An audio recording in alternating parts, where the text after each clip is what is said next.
This channel does not promote any violent, harmful, or illegal activities. All content provided by this channel is meant for an education purpose only.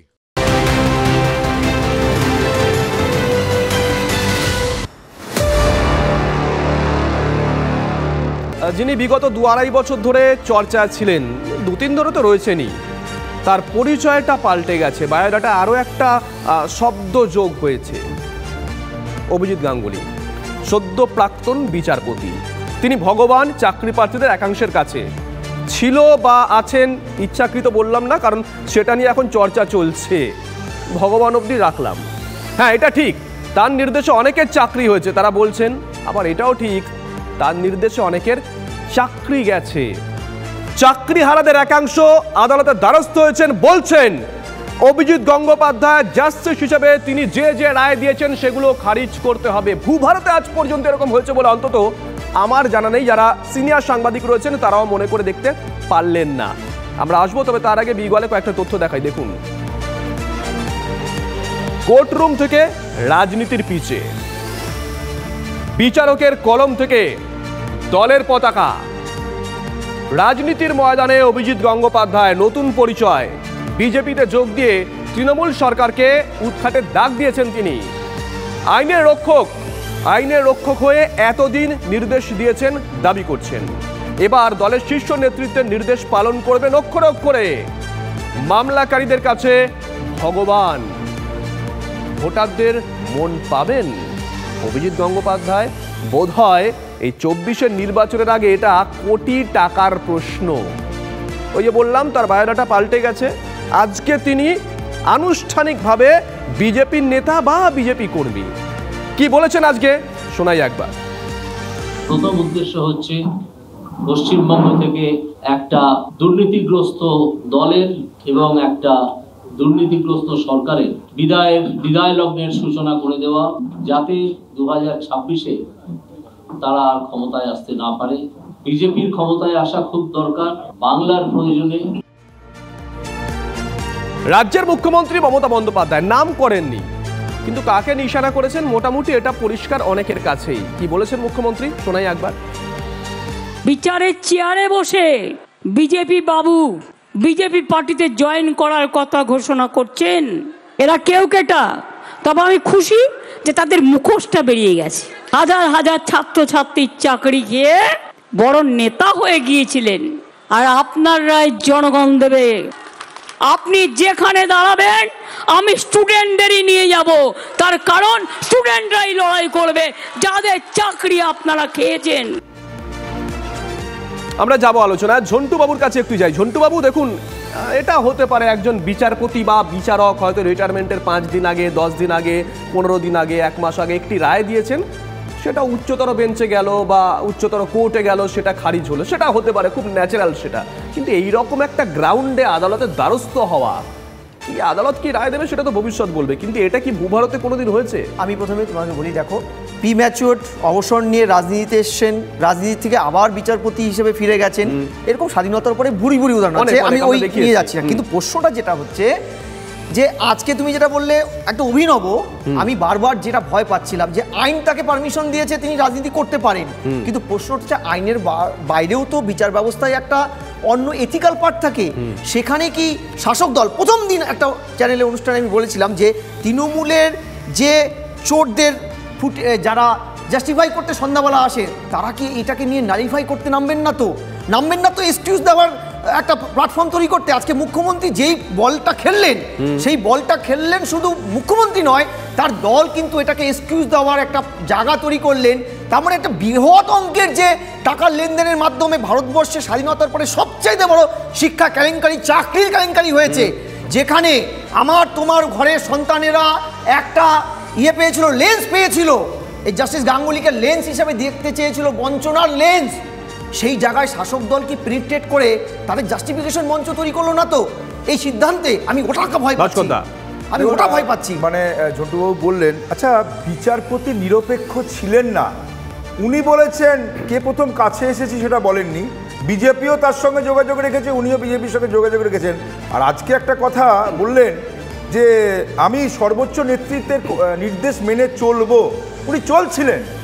এবং উনি বিচারক অবস্থায় কি করে রাজনৈতিক দলের সঙ্গে যোগাযোগ রাখেন এবং সেটা বলেছেন, তাহলে সেই বিচার আমাদের সঙ্গে আলোচনায় যোগ দিয়েছেন বিজেপি নেতা এবং লোকসভা নির্বাচনে বিজেপি প্রার্থী অনির্বাণ গাঙ্গুলি। অনির্বাণ দা, স্বাগত। শুভজিৎ রয়েছে আপনার সঙ্গে। অনির্বাণ দা, খুব পরিষ্কার, আপনার কাছে সময় কম, চট করে 2-3টে প্রশ্ন করে ফেলি। মোটামুটি আজকে মমতা বন্দ্যোপাধ্যায় কিংবা কদিন ধরে দেখছি তৃণমূল কংগ্রেস নেতৃত্ব অভিজিৎ বাবুকে নিয়ে কোন স্ট্র্যাটেজি নেবেন সেটা খুব পরিষ্কার। মানে আগামীতে কি নিয়ে প্রচার করতে চলেছেন, আপনাদের পাল্টা প্রচার কি হবে?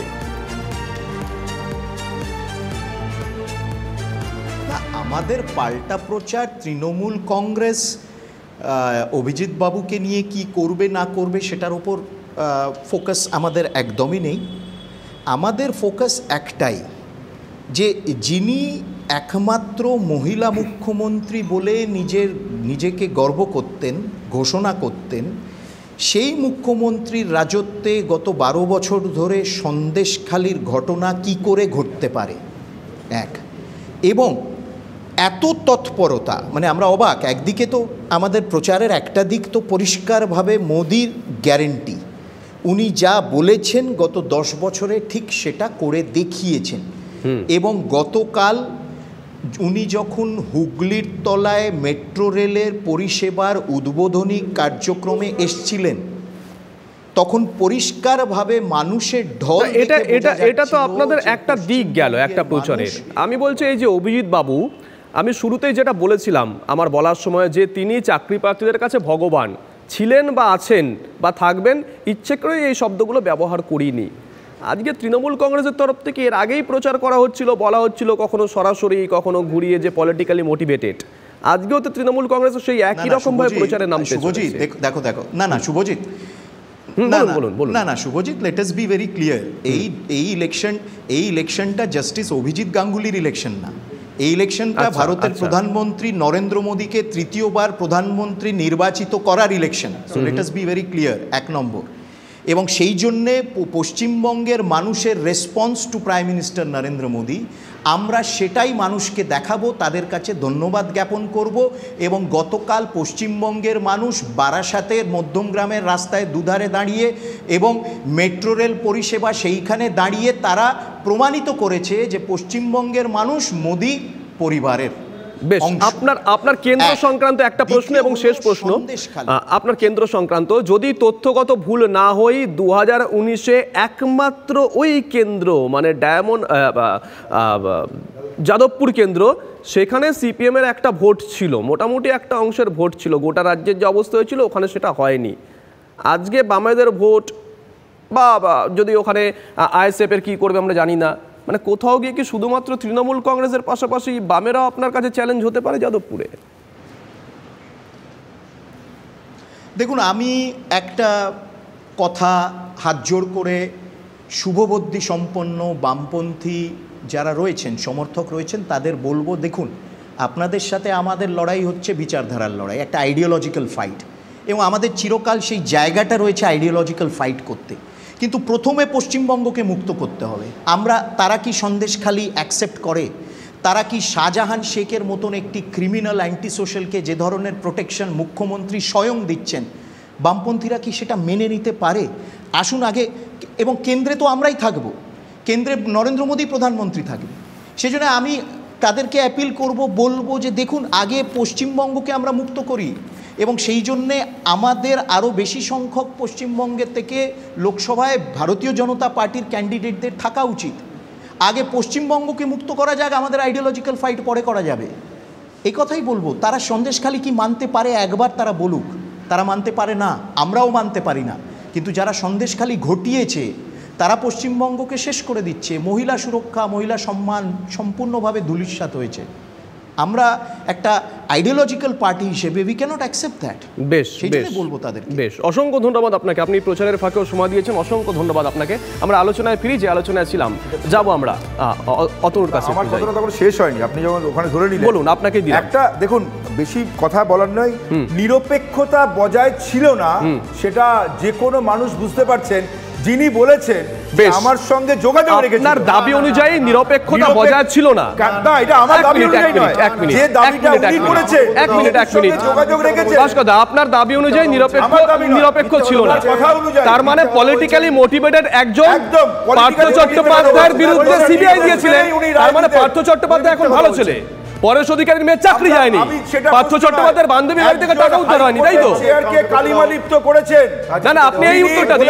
পার্থ চট্টোপাধ্যায় এখন পরেশ অধিকারীর মেয়ে চাকরি পাননি, তাই তো?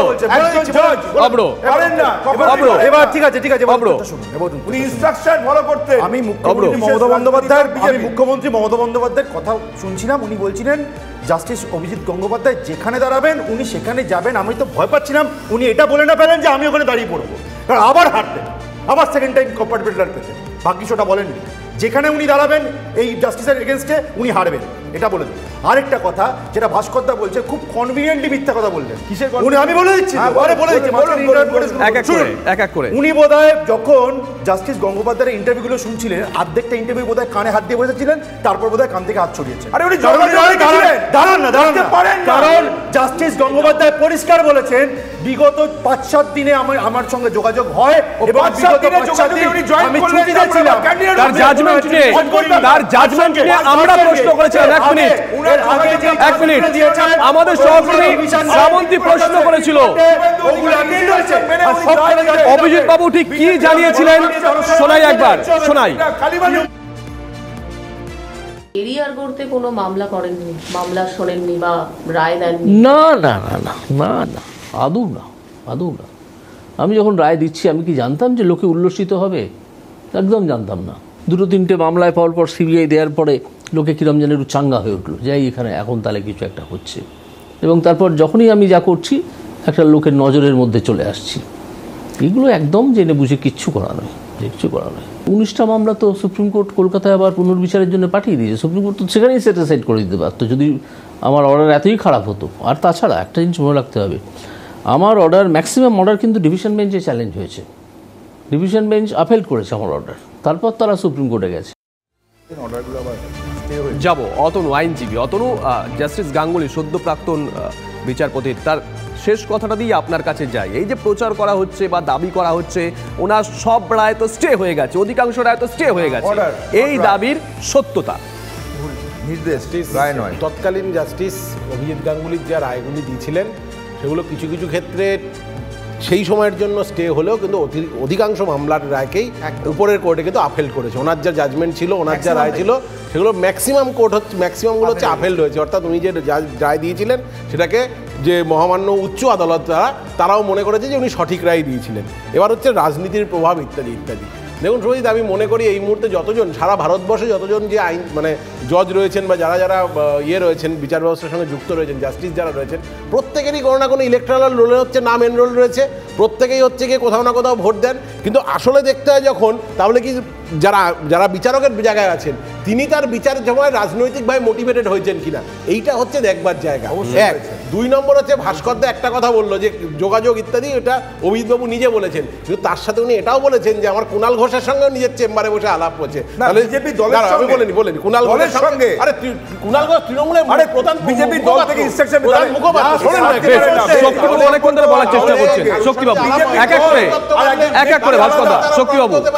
আমার মনে হয় যে ওনার আগের রায়গুলো যেমন ছিল, কিন্তু তার পরবর্তীতে ওনার যা ভূমিকা সেটা অবশ্যই প্রশ্ন। শক্তিবাবু, আচ্ছা, আমি জাস্টিস প্রাক্তন বিচারপতি গাঙ্গুলির কোনো বক্তব্যকেই টুইস্ট করব না। উনি একটা এক্সক্লুসিভ ইন্টারভিউ দিলেন কোনো একটা চ্যানেলকে।